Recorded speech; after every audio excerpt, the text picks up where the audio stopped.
Chris. I'm Rooster. Smithy. This week we're talking about glucose. The modern ancestral man. Yeah. Yeah. Have you got any I was emails? I get heaps, mate. Yeah, Oh, yeah? I just don't have time to get through all of Yeah, them. right. Jeez. A lot of people asking about glucose. Yeah. It's Well, funny you're gonna- because I reckon glucose is a bread and butter topic. It's taken us a long time to cover it. Yeah. Yeah. We hit a lot of, I think, like core health things early on. Yeah. Really get back to our roots here. This is a real fundamental one, don't you reckon? I was actually thinking about our name. I don't know if we should be the modern ancestral men anymore. I just think we should be. Ooh, We should just be the Better Man podcast.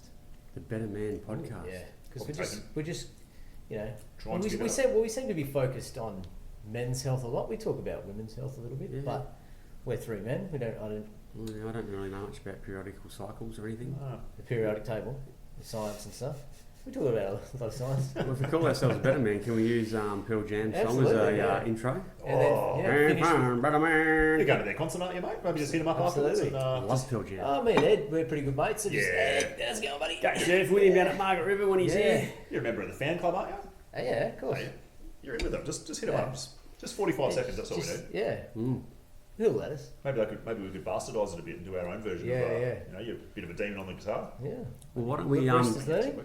put that to all our listeners Yeah, we'll and get a vote. cast a vote, see Yeah. if we should change it from the Modern Ancestral Man to the Better Man Yeah, podcast. because I just think we're making men better. That's what we're doing. Would you be fair to say that there's probably already a podcast called Better Man? I had to look it up. There's not. Ooh. Well, actually, it was called the Better Man podcast, and it was evangelical. Can I get an email? Yeah. Oh, really? Like, Oh, it was like a churchy one. yeah. So Oh. I think we can challenge them. Take it off. Yeah. They're not, what are they doing? Nothing. Yeah. And I think one way that you can be a better man is to look at your glucose. Yeah, well, How you about guys you? have just done that, haven't you? Yes, we've done a little N=1 experiment using a glucose monitor, CGM, constant glucose monitor. So it was from Freestyle Libre. They're doing a little $15 trial. Usually they're $120, so thought I'd jump on board with that. I've always wanted to do it. I've actually, this is how much of a nerd I am, I've asked for it for Christmas for a couple of times from my wife. But in the end it was probably a little bit expensive. So you get 14 days worth. It's got a little sensor, sticks in your arm. It's got like a little needle.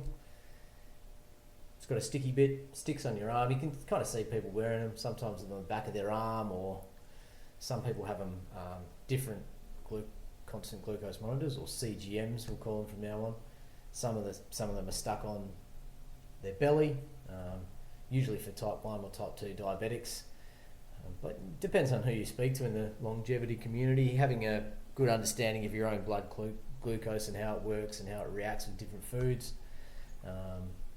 your insulin resistance or whatnot. So yeah, had a Smithy had one on as well. Yeah, I'm wearing one at the moment. So while we're podcasting, I'm Yeah, monitoring my blood glucose in real time. very very interesting piece of equipment.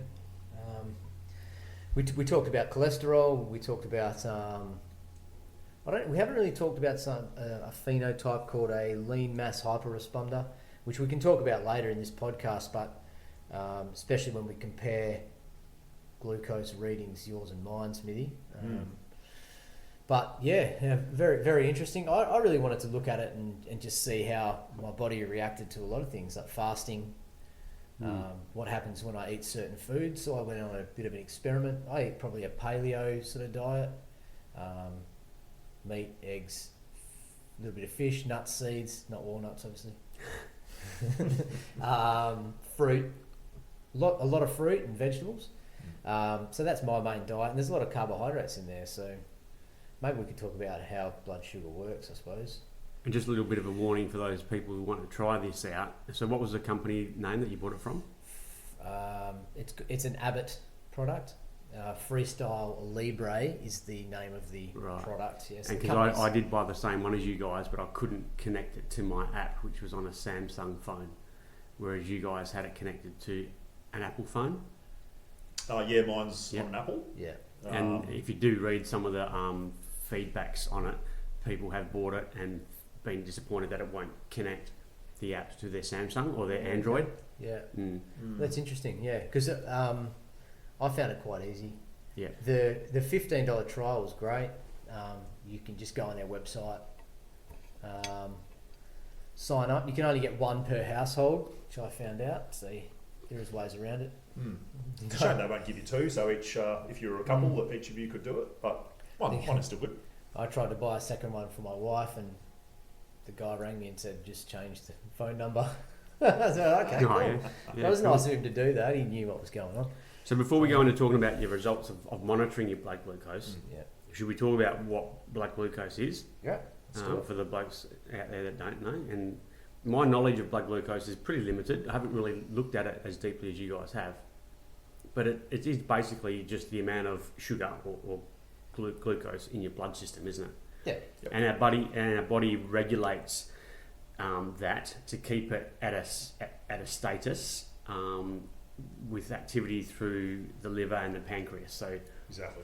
as far as I'm led to believe, our liver controls or that depletes. The liver produces insulin. No, pancreas produces insulin. Yeah, but the liver actually increases your blood glucose when you're not eating, let's say like when you're asleep. Yeah, so your that liver vice can versa? store glucose, and it can also liberate it, Right, depending on your needs at the time. right. So And you've the got pancreas, is responsible for insulin. yeah, and that is lowering your blood glucose. Yep. Yeah. So when you eat food and it goes through your stomach, it'll release the glucose from the food, and then that glucose is in your bloodstream. Yep. So for us, I guess essentially this is really measuring in our interstitial fluid, isn't it? But it's a good read of what your blood glucose is. It won't be completely accurate, but it'll be a good approximation.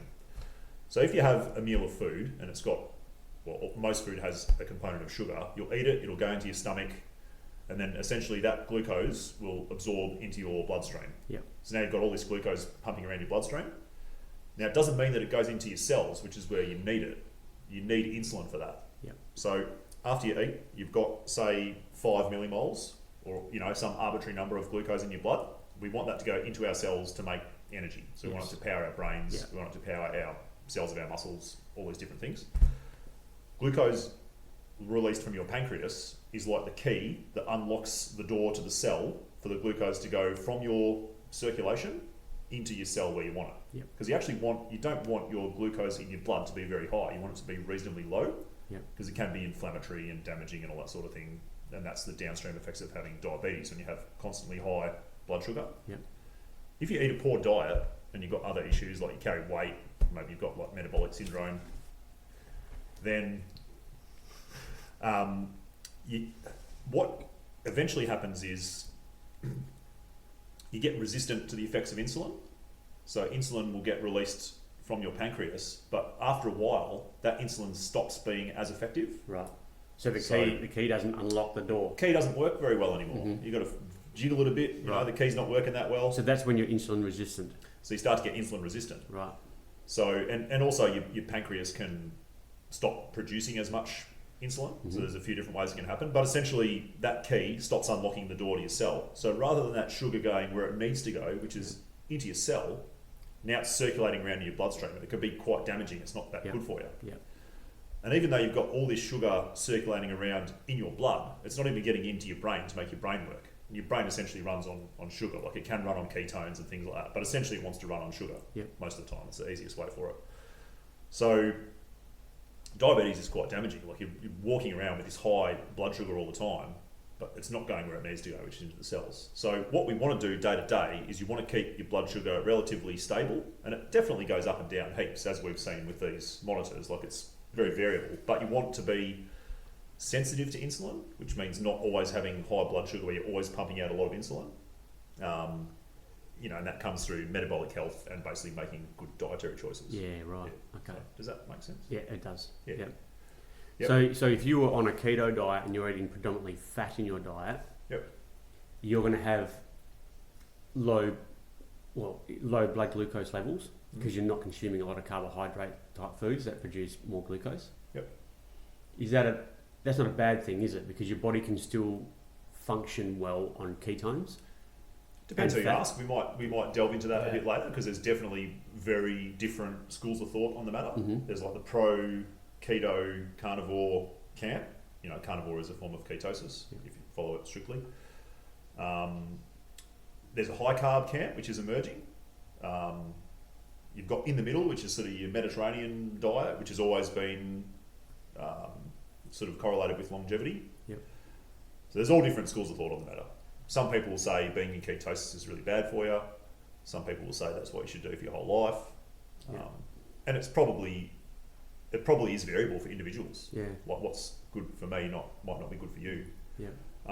And one of the things that CGI and I have found, which we'll talk about, is different responses to different foods. Like not everyone is the same because we're monitoring our glucose at the moment. Like I've got mine on currently, and yours finished up a couple of weeks ago, didn't it? Yeah. You can look at how your blood glucose responds to different foods, and it's pretty surprising. Wow. And it's different for everyone. Well, let's get into the assessment of your monitors then, eh? Yeah. Yeah. Is there anything else that we should know about that system, the blood glucose and liver, just to pancreas? touch on the function of the liver. So the liver can store sugar, Yep. and it can also release sugar. We won't get into the mechanisms of it, but it can essentially do both, but only to a limited capacity. Yeah.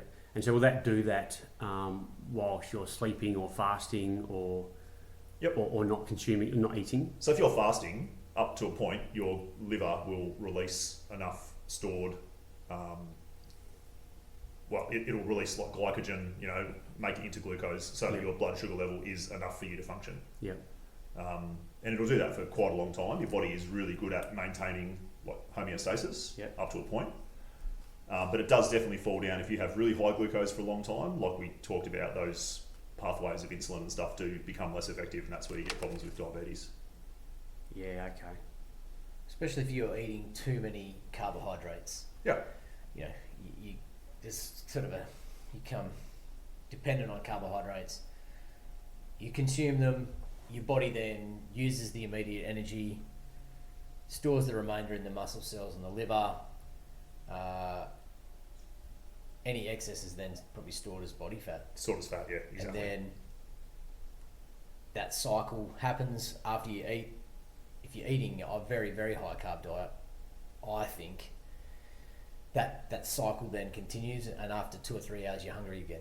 So it doesn't really matter how much you've eaten at that point in time, because of that cycle. Immediate energy is burnt, stored in muscles and liver, and then too much is then stored in your fat or as fat. At that point, that cycle completes, and then your body says, well, I'm now out of energy, I need more energy, give me those carbohydrates. So that carbohydrate dependency cycle is probably what happens when people start to become pre-diabetic or diabetic. They're reliant on really high carbohydrate diets, which is sort of excess in calories. Yeah. And there's that sort of component of like metabolic inflexibility, where you're so dependent on burning carbs that your body does not know how to burn fat. Yeah. And it can't access possibly 40, 50,000 calories of stored energy. Yeah, it just doesn't know how to do it. Yeah. If you've got a constant a constant inflow of carbohydrates, you're never going to go to burning fat, because your body prefers to burn carbohydrates because it's easier. It's easier. It's a path of least resistance. Yeah. So if you've got carbs around, you're not going to burn fat. Yeah. So some would probably talk about it, but some longevity experts say you want to avoid those spikes in blood glucose going up, insulin coming in to clear that or store the glucose. Some people say you want to avoid that, and I guess that's how the ketogenic diet and the carnivore diet became popular, is because I did it when I had my CGM on and I watched it and it barely moved. If you eat a diet high in fat and protein, no carbohydrates, makes sense. No carbohydrates, no blood sugar spike, no insulin spike. If that's the goal of longevity, then keto diets and carnivore diets should work. But I don't know if that's how, ancestrally, I don't know if that's how we would have worked. If we're walking around hunting and gathering and we see honey or berries or something, you're going to go and eat as much of that as possible. No thanks, I'm on a carnivore diet. Yeah, no honey. That honey No berries that's for me. going to give me immediate energy to go hunt for longer. They're going to destroy that. They're going to pick that bush of berries clean. Yeah. and that's going to shoot your blood sugar high. That's just how it works. So I think well, if they look at all the look at like the Maasai Bushmen or some of the tribesmen who still have a very ancestral diet, they can live on nothing but a beehive of honey for a week, and it doesn't touch their blood glucose. Yeah, right. And so the missing link in that is your microbiome. So what the bugs in your gut are doing can very much affect your response to different things and your glycemic control. So there's a lot of people now talking about certain beneficial bacteria that a lot of people lack in their gut that can really help with glycemic control. So a lot of natural health people now are talking about supplementing with a prebiotic fibre called inulin. So that comes from like chicory root fibre or sometimes artichoke heart or different things, but inulin is what it's called. If you have enough of this prebiotic fibre inulin, it's like a food for certain types of beneficial bacteria. And one of the ones that's very beneficial is called Akkermansia.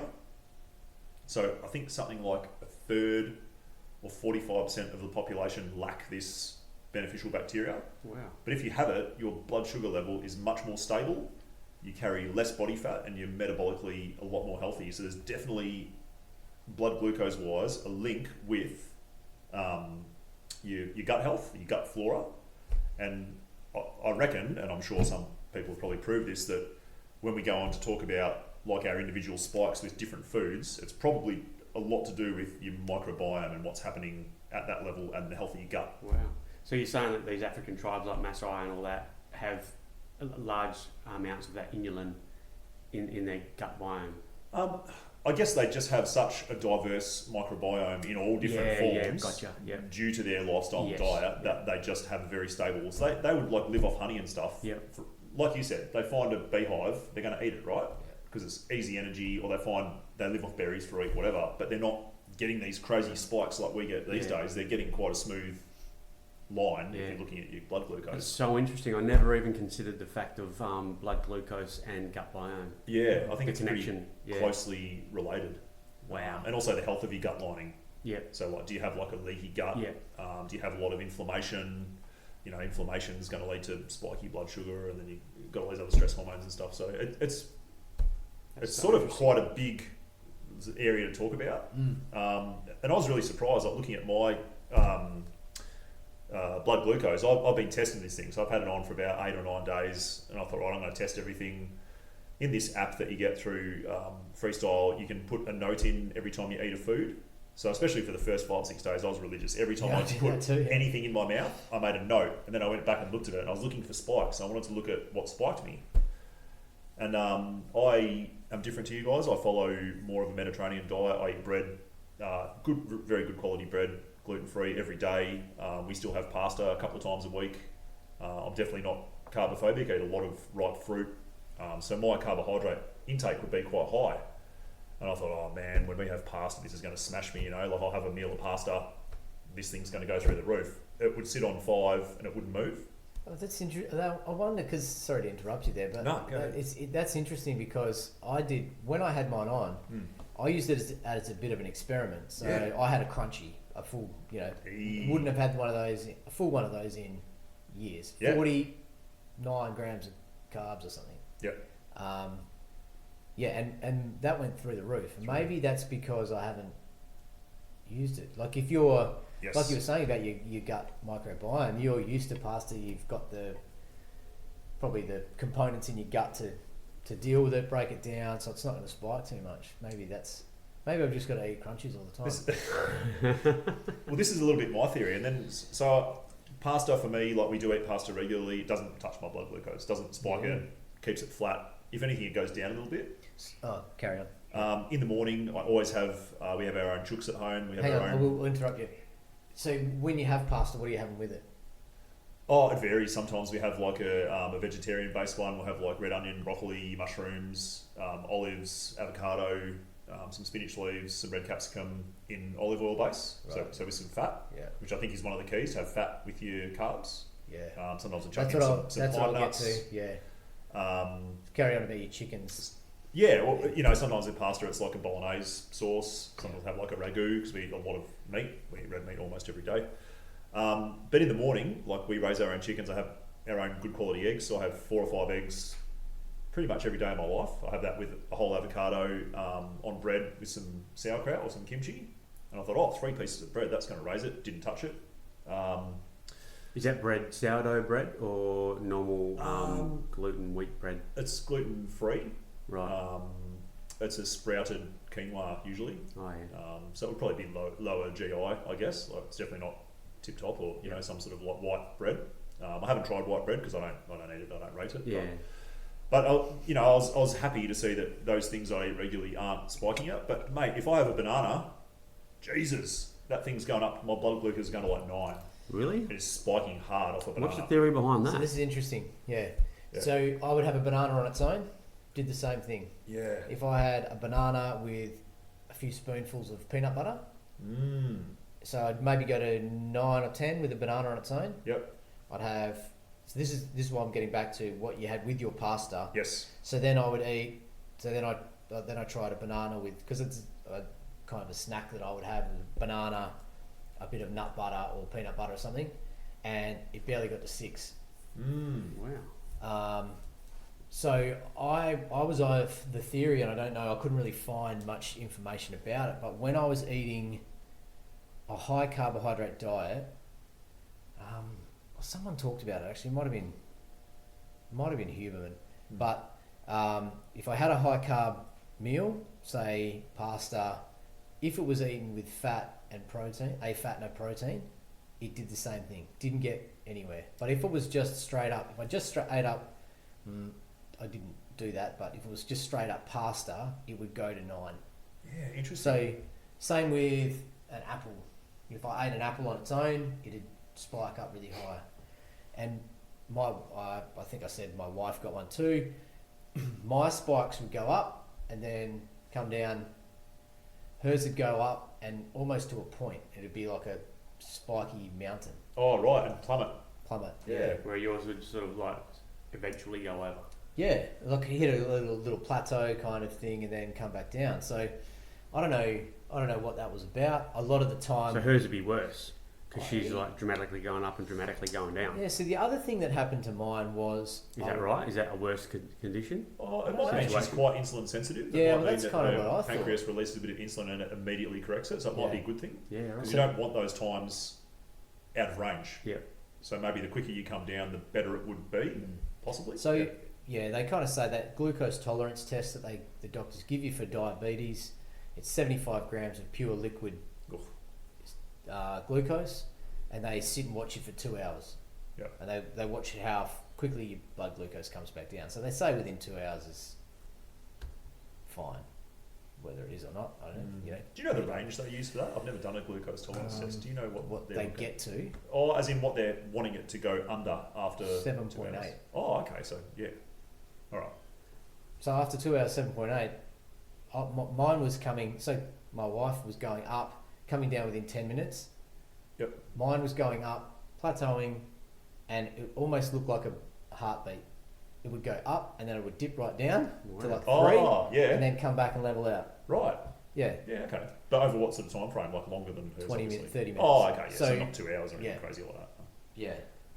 But just really interesting to see, and who knows? Like maybe you need an expert to look at it and say, yeah, yours probably needs to go up and immediately come back down. And like it's definitely normal for it to increase. Like, it's like your blood pressure. People think, I'll take my blood pressure, I'll get one reading, I know what it is. You've got no idea what it is. Like maybe you're stressed, maybe you've got high cortisol, maybe you're sleep deprived. You've got to look at the average. Yeah, a couple of coffees, whatever.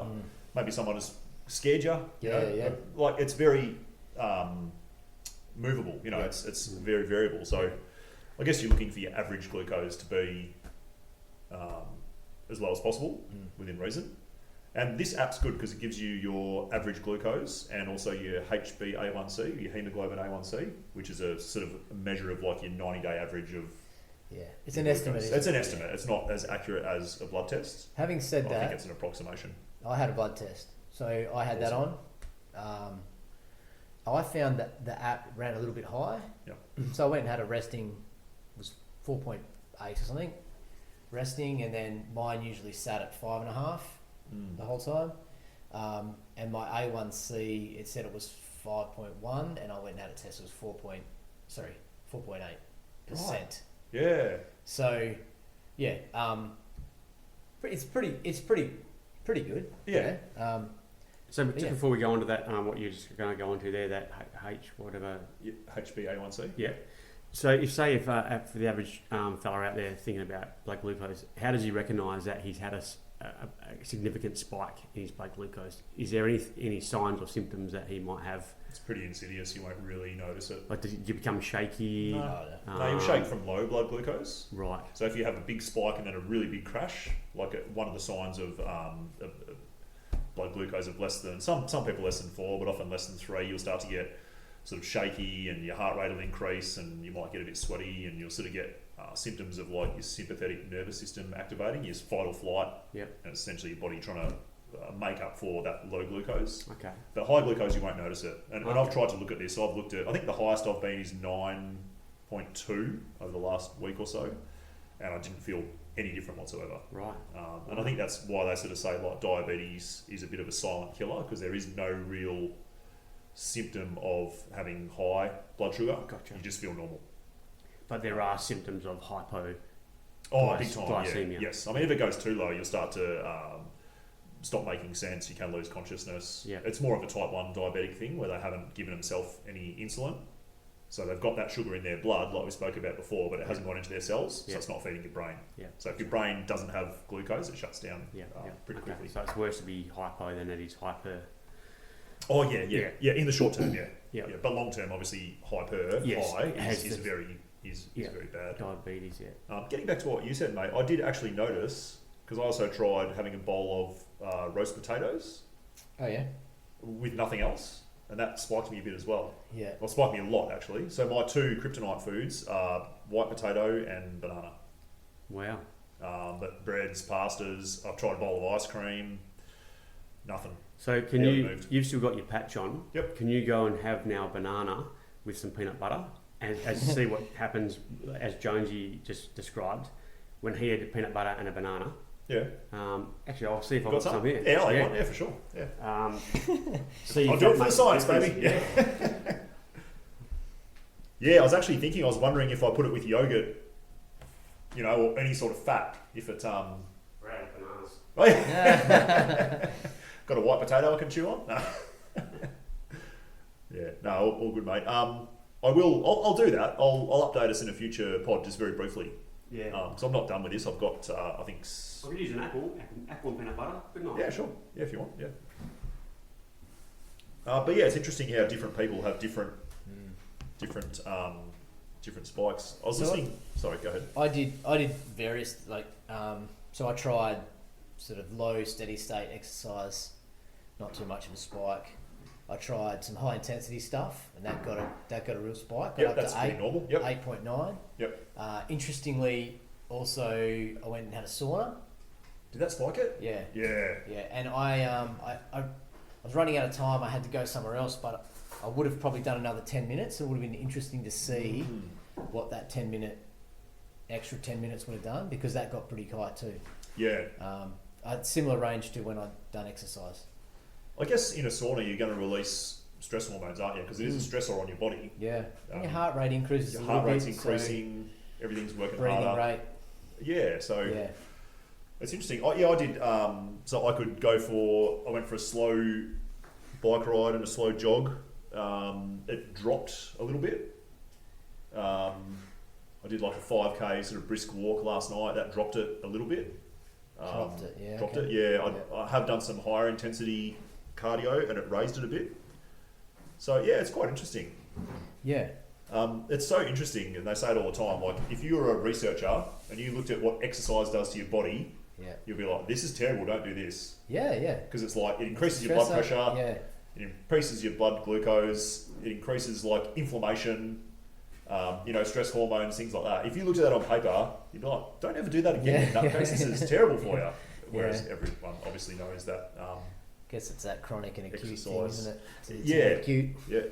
Yeah. Exactly. Stressor on the body. Yeah. Yeah. I tried. Did you try alcohol at all while you had it on? Yeah. Alcohol wrecks me.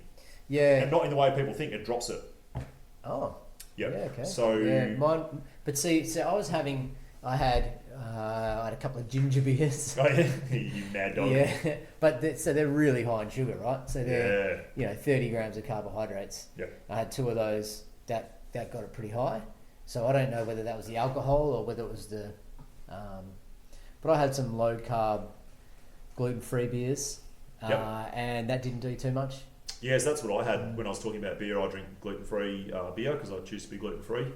It didn't really spike my glucose at all, but that night, and I'm talking, I only had 2, might have been 3, either 2 or 3 beers.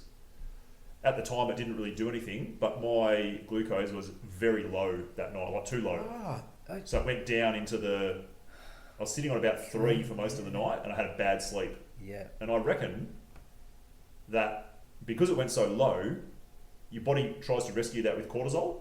So like when your blood glucose gets too low, cortisol is like a rescue hormone. It's a glucocorticoid, so it releases glucose.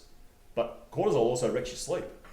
Yeah. So I looked at my chart that night, and I was in the red. I'll see if I can pull it up here and show you. Obviously, our listeners can't see this, but normally my graph for a nighttime is very steady. I sort of sit at about 4.5. The night that I had the alcohol, between about 12 and 3, I was at like 3.1. I had a bad sleep. That's really It's nice. super fascinating because you think, oh, alcohol, it's gonna, make it go higher. Yeah. But it didn't do that. It didn't really spike me at the time. It might have gone up by like 1 point or something insignificant. It might have gone from 4 to 5 or maybe even to 6. I don't know, but nothing concerning. Yeah. But then that night it was in the toilet and I slept poorly. So it's interesting. Yeah, see that, I've just had a look back on the day I had a few drinks. That's, as you can see at like 9 p.m. there, it goes right up and then comes right down. Crashes down, crashes really low, hits that red zone. Yeah, quite interesting. And then I had a look at a day that I fasted all day. So I did a 24-hour fast and it's just sort of pretty steady all the way along. That's crazy. On that Up and night, down. I was right down at 3. For a while too. For a while, though, for a good 2 or 3 hours. Yeah. I wonder whether you're awake or asleep at that time. Definitely asleep. Probably awake at that spike there. Yeah, so it definitely spikes in the morning. Yeah. But as you know, and probably some of our listeners, when you wake up in the morning, your cortisol peaks. Yeah. Sort of about half an hour after you wake or whatever. And as I said, cortisol increases your glucose. Yeah. So I think it's normal. Like this morning, I woke at 5:30 just naturally, and I lay in bed until 6. And I'm a bit addicted to this app at the moment. Oh, mate, this is a hefty plate of get into it. peanut butter and apple that Rooster's just put in front of us. Some nice fresh apples from the local markets. Are we going to crunch this on the pod? And then there's some organic peanut butter. Oh, mate, top shelf. So nice heap of oil in there. Right. What I love about local grown apples is there's no fucking stickers on them. Yeah. Stickers on apples give me the shits. No wax. Why do they do that? I don't know. All right, well, So get into that, mate. So for the purposes of science, another N of 1 experiment, I'm sitting at 4.9 while we're talking. So I've had breakfast and 2 coffees this morning. I'll just click over to 5. So I'm about to eat, some peanut butter and apple. Obviously, apple's pretty high in sugar, pectin and that sort of stuff. So you have to have the same amount of peanut butter as apple, or doesn't really matter? I don't know, When you had your banana, did you science is just unclear. Let's get I into was it. probably mouthful for mouthful actually. Yeah. I'd say there's a fair bit of peanut butter. I'll get a knife, mate, so you can... Oh, yeah, cheers. I'm butchering this. Trying to eat it as quick as I can so I can get some results. This is a fucking great podcast. Oh, Listen to a everyone loves dude the sound crunching of a up. guy eating an apple on a podcast. Oh yeah, nothing worse than someone crunching on an apple when you're talking on the phone. Try and keep my crunching away from the microphone. I want to see a man eat an orange. Not a bad combo. Orange. Oh mate, I used to give that Peanut to butter the goes kids. well with most things, eh? Yeah, I used to give that to the kids when they were little. Chop up an apple into eighths, whatever, It's great. and then spread the peanut butter on it. Yeah. They'll love it. Yeah. Best way to get little kids to eat an apple. This is a real treat for me because my beautiful wife has an anaphylactic reaction to peanuts. Oh really? So we don't keep peanut butter in the house. Oh. And I love peanut butter. So don't go home and smooch So, her. no smooching.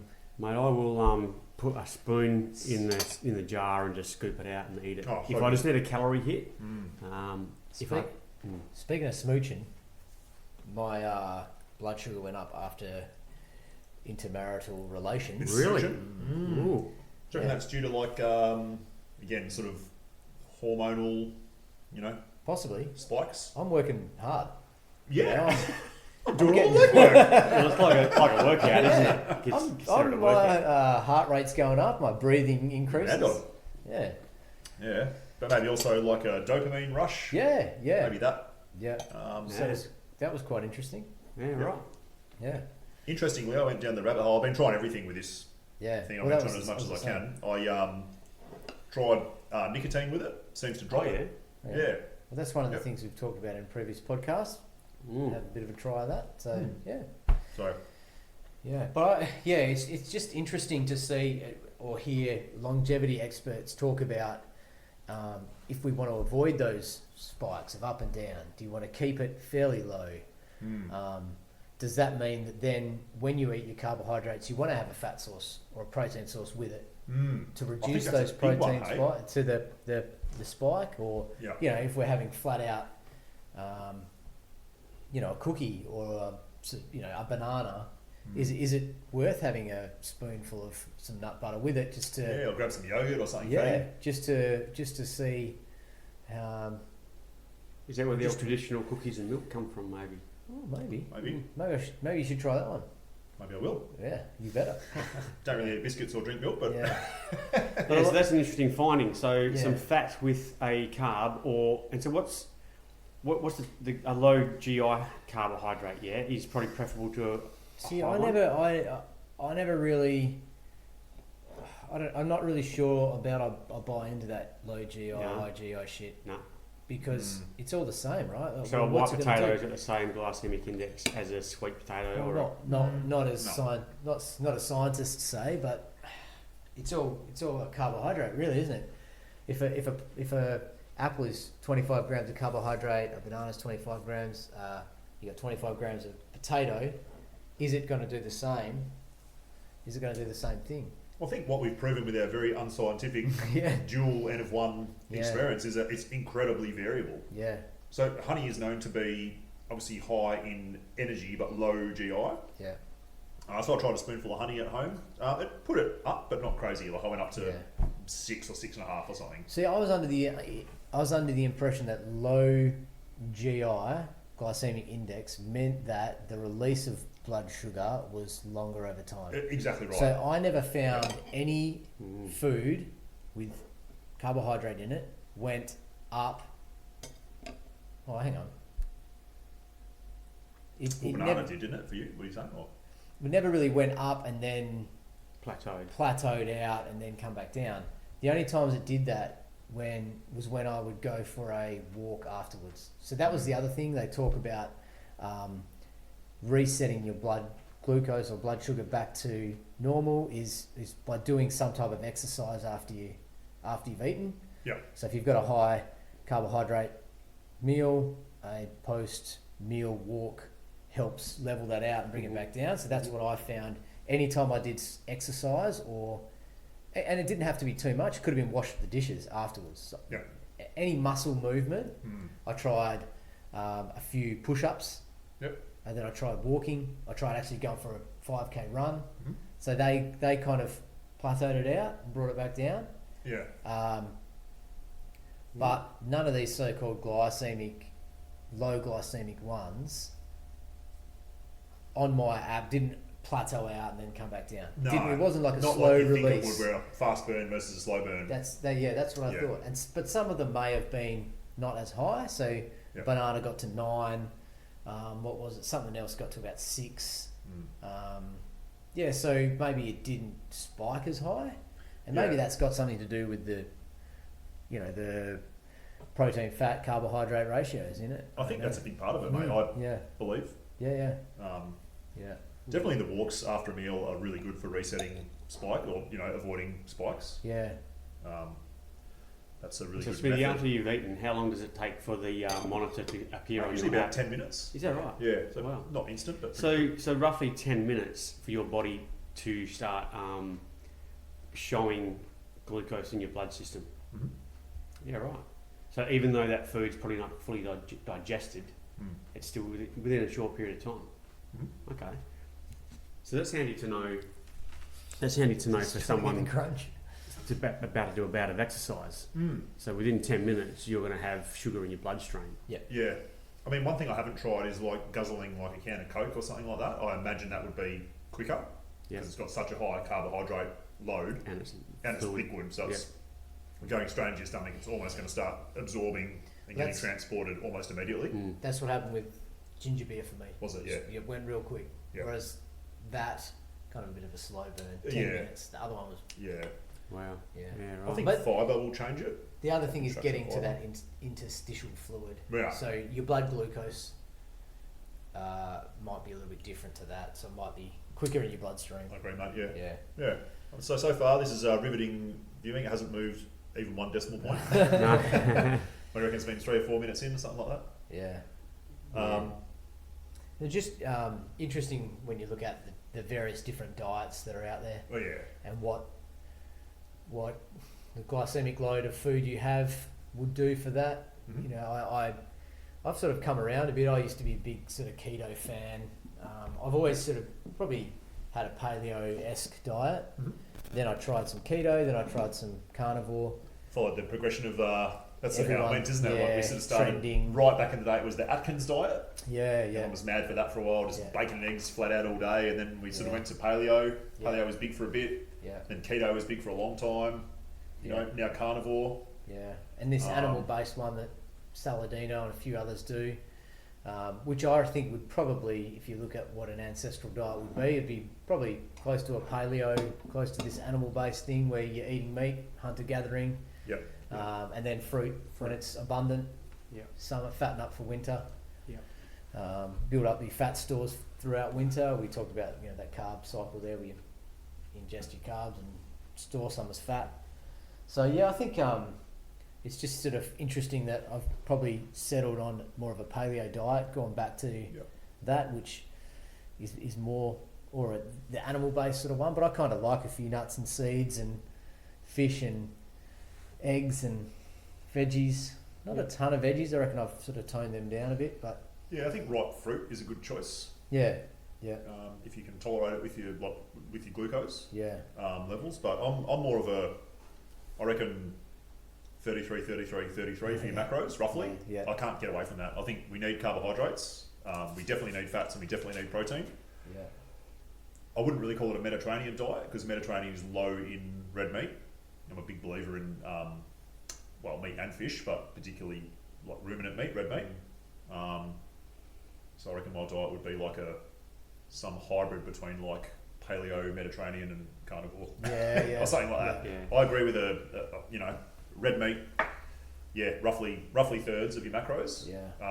For me, I believe that works really well, and I think if you look at research of like people that do follow the Mediterranean diet, it's crazy controversial, and there's all sorts of arguments to say it works, it doesn't work, and the blue zone debate and all that sort of stuff. But there is evidence to suggest that people that eat carbohydrates can live long lives. You look at like the Okinawan diet or the Mediterranean diet. If you forget about the argument of how much meat they're eating or not eating, they were eating relatively high carbs. So the Mediterraneans eat a lot of pasta and things like that, and the Okinawans a lot of rice. And they were having a long lifespan. So I don't think carbs are detrimental, and I believe low carb is detrimental. My thinking on this has changed a bit. I got swept up in I got swept up in the keto carnivore craze, and I tried carnivore for a couple of months, and it was good. Like you never feel hungry, and you get to eat a lot of meat, and it's very satiating. It was a bit of a fad, so pretty jazzed about trying it. I'm pretty sure my blood glucose would have been really low, which would be good. But I also think there's some big downsides to it, which we can talk about a bit later if you guys want. Well, yeah, I think the stress level, your body can make. We don't actually need sugar. Your body can make it. Gluconeogenesis, so it makes its own through protein and amino acids and whatnot. So you can get glucose that way, but it's possible, and that was one of the knocks of the keto diet was it was a stressor for the body. The body's using gluconeogenesis to make carbohydrates or glucose in times of stress when you don't have all that food there. So that the keto diet always low blood glucose. It's a chronic stressor, isn't it? It's a not like an chronic occasional stress, one yeah. like you would have done ancestrally. Yeah. It's an all-the-time one. So rather than sometimes using those rescue pathways, because you are increasing your cortisol levels to rescue your glucose, and you are using that gluconeogenesis pathway, but you're doing it chronically, and there's some definite downsides to that. Yeah. That is in your body, in my opinion. as we mentioned before, about how our body adapts to different energy systems. And look, I was a big proponent of keto as well, and I've probably gone down more the line now of high protein and also more carbs now with honeys and fruits and berries into my diet, a bit more like the Saladino type. Yeah, I think that's a good one. Yeah, I quite enjoy it as well. I find it quite enjoyable, Yeah. Especially like good natural honey. I'm really loving. But I've also enjoyed the benefits of pure keto, just the energy levels, the focus, and I'm sure that I think a cycle of keto and going back onto a normal, let's say a Saladino type diet, like you would in summer and winter, I suppose. like you would with anything really, you cycle all that stuff. And I think long-term keto could be disadvantageous for some people, and again, everyone's different. But I have enjoyed the benefits of pure keto, and I really I agree. enjoyed it. I felt strong. I felt focused, and your body has adapted to using ketones for energy and being flexible, metabolically flexible, able to use those fat stores when you need them. It's good. I think the whole keto thing is really good for weight loss. It like you said, it steadies the mind. It can help you focus. I think initially, if you were starting on a standard shitty Australian diet, a keto diet would be awesome. You'd drop weight, you'd be more focused. Yeah, and you'd probably do it for 3 to 6 months. And then go back onto another diet with some carbs introduced. And we're talking natural, healthy carbs. Like your fruits and your honeys, and even some below ground vegetables. Tubers and There's another argument to it as well, which is that when you do chronic keto, it lowers your basal metabolic rate. So the amount of calories that you need, your body learns to do more with less, right? Yes. So there's the argument of you get the benefit of autophagy and cellular turnover and stuff. There's an argument to me which makes a lot of sense, is that imagine your basal metabolic rate is X, and then you go to chronic keto, and your calorie intake or your basal metabolic rate will drop, and maybe it drops 20%, right? So then there is an argument that your body is not doing all the cellular repair and all the things in the background that it would use that extra energy for. So your body's gone, right, I'm going to work leaner, I'm going to use less energy, but there's a cost for that, because maybe maybe you weigh 80 kilos and your basal metabolic rate should be X. There's an argument which I really subscribe to, which is that you can learn to get by with less, but there's a cost, and the cost is that maybe you're not doing all the cellular repair, maybe your immune system is not quite as on point as it could have been. Maybe there is a cost for that long term. I'm not really talking short term, but I'm talking if you did it for 5, 10, 20 years, your whole life, whatever, if you decide I'm going to be a carnivore now and I'm not going to stop, maybe that cellular upkeep and that stuff that your body's doing in the background, maybe that is down-regulated a little bit to deal with that less or that lower basal metabolic rate in order to be more efficient. And I think that carries a lot of weight to me. Yep. And maybe it's variable for individuals again, but that's something that I subscribe to, and I think that could be something to it. All right, so down to 4.9 after the apple and the peanut. I had a fair bit of apple there. Probably had more apple than you had peanut butter. That's so interesting. Yeah, so nothing. I mean, my thing for the whole day is that's a pretty bloody flat line. What was there? There's a bit of a spike. That was just waking up, mate. Oh, that's right. That was waking up before I had any food. So I've pretty much got a flat plateau all through the day with one spike, and the spike was waking before food, and that would have exactly coincided with the cortisol rise. It's really interesting how different yours is to mine. Yeah, and that's my other beef with chronic ketosis or carnivore is just cortisol. Yeah. Cortisol is a rescue hormone. Yeah. It's going to mess with your electrolytes. It does mess with your blood sugar. It sends it up and down. I don't think that's good for you long term. No. Stress is never. It's a stress hormone. Yeah. You don't want to be full of stress hormones. Yeah. It's not compatible with a long life. Yeah. And if you're going down the carnivore route, and I have done carnivore, I'm not poo-pooing it for some people who've got like gut issues for repair and stuff like that. I think it's good for some people. Yeah. But I think if you're going to throw like a blanket over it and say, should the whole population do this? I think no, because also your protein intake is incredibly high because that's all you're eating. Yeah. You're essentially eating, red meat. Some people throw in honey and fruit, which I think is much better. Like I think Paul Saladino's carnivore diet is pretty good. Yeah. Because he eats honey. He eats a few hundred grams of carbohydrates a day. Oh, sometimes 400. Sometimes 400 or 500. Yeah. He's eating A lot. ripe bloody Depending on pawpaws his and exercise papayas levels, and mangoes, and I think that's good. But if you were going to do like the lion diet, where you're just doing carnivore and you're just eating steaks, you're constantly also going down that mTOR pathway of like cellular growth, and that is not compatible with a long life because you're never getting repairing the other side of that repair. You're always in a growth cycle, so you probably look amazing. You'll have really good muscle mass. You'll be shredded. You're going to look good at the beach, but in the background, you're never getting that repair cycle of your body going through and doing all that other stuff that it needs to do. Yeah. So that's just my take on it. Yeah. Um, I mean, when you hear all this sort of stuff, it just comes down to variety of the foods you eat, and being non-processed, obviously. Yeah. And maybe even like seasonal foods. We're talking about eating fruit and nuts and honey, and meats and vegetables in different times of the season. Like we don't eat seasonally enough, No. and maybe that can reconnect back to our gut health as well. Yeah, absolutely. Where our bodies are in tune, eating during certain seasons, certain foods. Yeah. Also, I've only been taking the prebiotic inulin for a few days, and since I did it already, my blood sugar is a lot smoother. So I don't know how quickly it works. I don't know if that's a thing or whatever, but Inulin, okay. Inulin, yeah, pretty cheap. I bought a bag of it, which is organic, online for like $20. You have a teaspoon up to 3 times a day. Doesn't taste like anything. It's just a white clear powder that you stir into water. It has no taste. Can add it to any cold food or beverage, and you just eat it. Yeah, right. Yeah, okay. Really good for stimulating that good gut flora, and smoothing out your blood glucose. Okay. So bit of it's essentially food for your stomach bugs.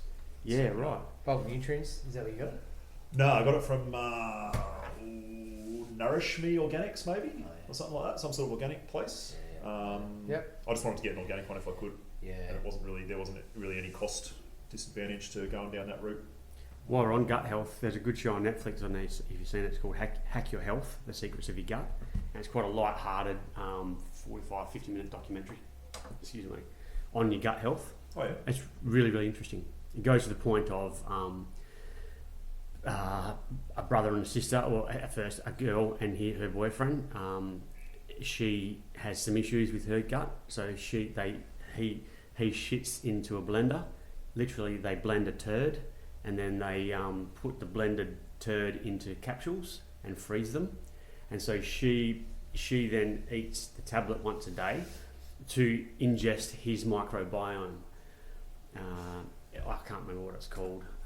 It's like having a fecal microbial transplant. That's it. But usually they go up the other end, they go up the tailpipe. Yeah, yeah. But this is just like so they're It's wild. yeah they're pilling these things and they're frozen. So It's a bit nutty. But the funny thing was, the interesting thing, when she did it with her boyfriend, he was suffering some depression at the time. So once she started doing this fecal transplantation, she started suffering some depression type symptoms. So she thought, stuff this, I don't want to have these feelings. So she gave it away, but she still wanted to experiment with the gut biome fecal transplant, and so she got it from her brother. And so they did the same process, peeled the things up, the blended a poo, put in the freezer. She had one every day, but he suffers an eczema, skin psoriasis. So after consuming this for a couple of months, she started developing what she never had before, psoriasis and an eczema. So what they were trying to hint at here is these outward symptoms of our body, and even mentally and physically, can be derived from the certain microbiome we have in our gut. I couldn't agree more. Yeah. I reckon gut health it's almost the whole story. It is. It is the whole story. Because influenced by what you put in your mouth, so, by extension, diet is the whole story. Yeah. Diet and lifestyle. Yeah. Who came up with that? Who thought this would be a good idea? I'm going to eat your shit. Yeah. And it's going to make me better. Yeah. It's crazy effective for people that have that infection. The what's the name of it? It's on the tip of my brain. It's a really bad infection that you get, and you had to have no control of your bowel. You have really bad diarrhea all the time. It's debilitating. No, there's a very damaging pathogen that you get in your gut, and it's really hard to get rid of. Oh. Clostridium. Right. So if you get Clostridium infection really bad and you're really depleted, one of the only treatments for it is a fecal microbial transplant. Yeah, So right. they get a really healthy donor that's got really healthy stools with a really rich microbiome. Yeah. And they take some of that and they blend it up, or they put it up the old tailpipe, so up the Yeah, bum, yeah. and they inject it into your bowel, Yeah. and that colonises your microbiome to basically push out all these the Clostridium. So you really infection and need stuff to like have like a proper diagnostic analysis of a Someone else, donor's that. gut So health. it's very hard for them to find donors, because Yeah. the people that meet the criteria of good healthy gut flora and stuff is very They'll be in Africa somewhere. oh yeah, exactly, probably, or a really healthy Westerner that probably eats all Organic, unprocessed, not exposed to glyphosate. all that shit. Yeah, which is shit. rare. Pretty much, Yeah. Yeah. Also, just that thing you were talking about, going back to that metabolic theory of like how much energy your body's got and all that sort of stuff. There's a real movement of psychiatrists, small but they're there. Movement of people that believe that like depression, anxiety, any mental type illness is due to a lack of energy, so a lack of mitochondrial energy available to your brain. So it's essentially like you've got a deficit, and it shows itself as depression or anxiety Oh, wow. or schizophrenia or Yeah, right. psychosis or whatever, bipolar. So they believe that comes down to mitochondrial health, which again is due to what you put in your mouth, the lifestyle that you lead, Yeah. essentially. So do your mitochondria make enough energy to power your brain in a way that allows it to be healthy, or is your brain in a deficit where you're got depressed mood or any of these other symptoms, anxiety, whatever. Mm. So it's fascinating. Yeah. Yeah. And I kind of subscribe to it. Like, I'm no expert in that field, but to me it makes sense. Yeah. So I was listening to, the Levels lady, Levels. Oh, yeah. Yep, her name Which is another is Casey Means. constant glucose monitor. Yeah, yeah. So her name's Dr. Casey Means, and she subscribes to this sort of metabolic theory of health for everything. Everything starts with metabolic health, so what you're putting in your mouth and what your body does with it, and if it's making enough energy. But she sort of described it really simply, which I liked, which is that if you wake up in the morning and you're a positive, happy person with a good outlook, you've probably got good health. And if you wake up and you're miserable, or you're depressed, or you've got bad mood, you're probably starting to derail. And I'm like, Yeah, right. Sort of makes a lot of sense to me. Yeah. Interesting. Yeah. And it's all to do with diet. All to do with diet, yeah. Exercise. The most teenage children then have got, Yeah, have well, got some diet issue. Yeah. probably because they're living on Cheerios and Nutri-Grain Yeah. and Pop-Tarts. Yeah, they wake up grumpy. Yeah. Mm. That's interesting. Yeah. Yeah. I don't know, but lifestyle's obviously a huge factor, isn't it? Oh, mate. If you want to stay out of the medical system, that's a huge factor. Yeah. Yeah. Yeah. Yeah. This CGM was just a good way to do that, I guess. Just monitor, see how your body reacts. I think for me, it solidified what I'm doing was correct, and some of the things that I avoid, refined carbohydrates. Wouldn't have I'd have a chocolate every now and then, but I'm not going to eat a full crunchy. I'm not going to have 3 or 4 ginger beers at a time. Just those kind of things, just really solidified how a paleo, animal-based sort of diet works for me. Yeah. But I guess, and that's why an N=1 experiment is good. If you can do something like that for yourself, you're going to be different to me.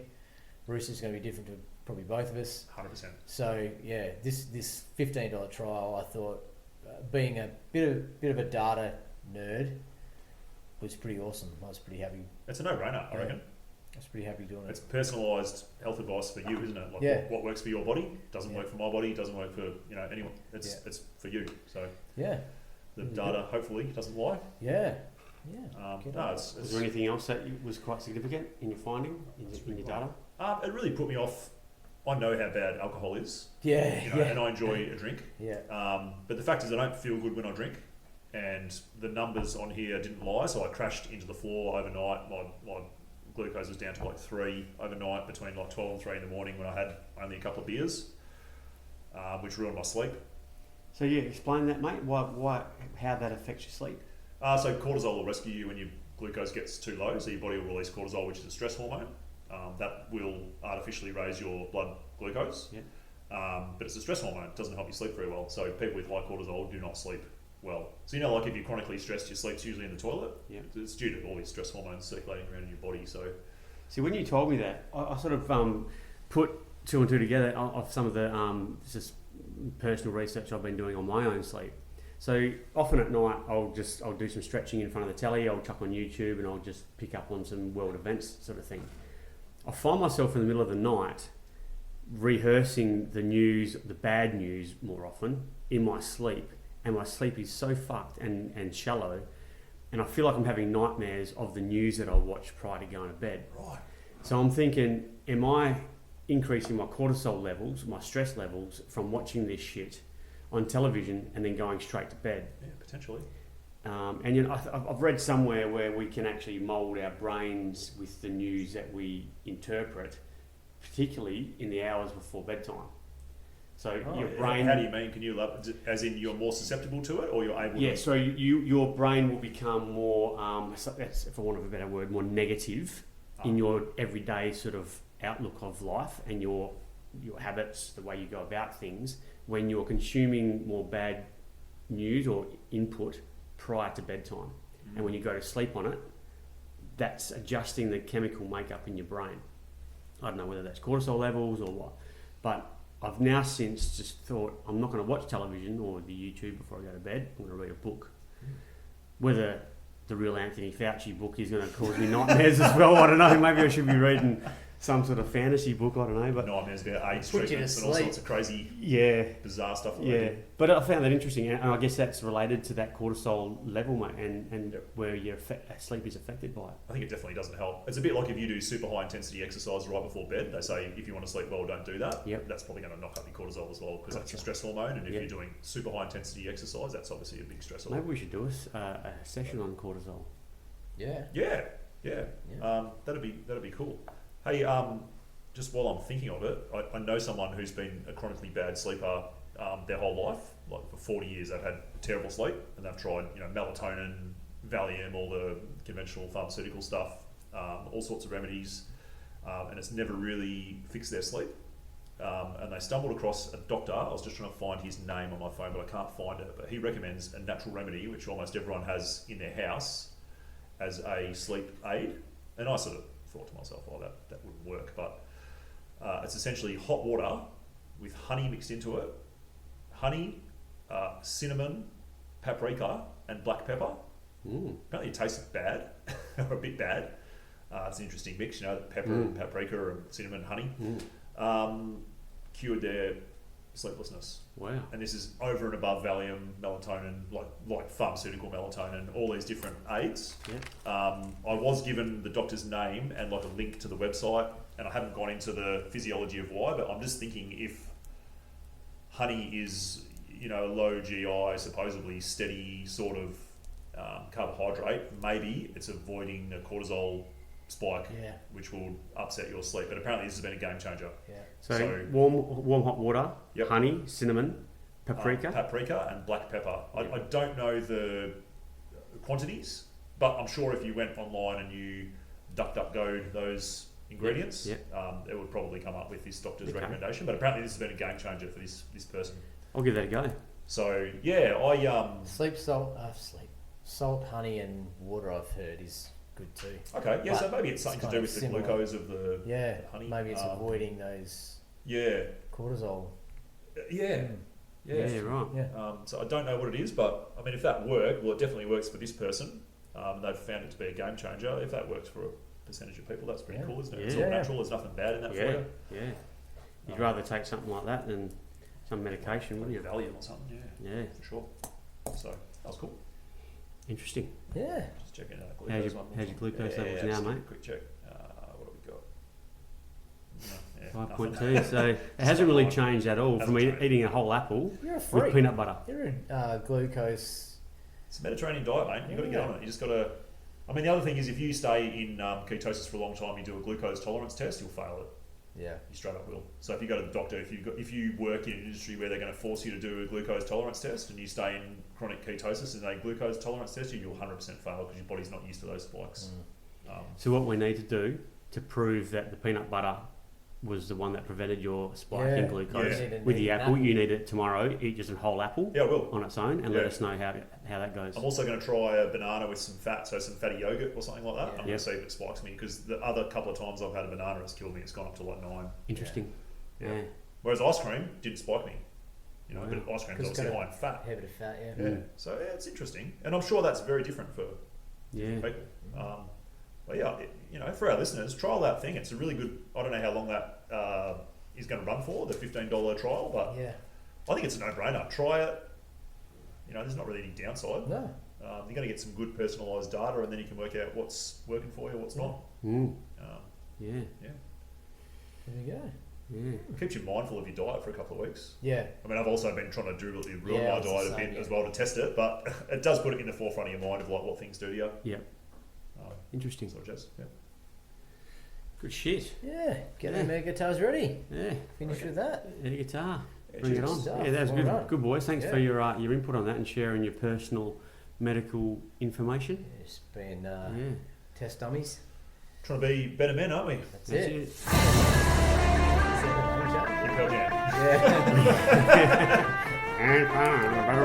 Yeah.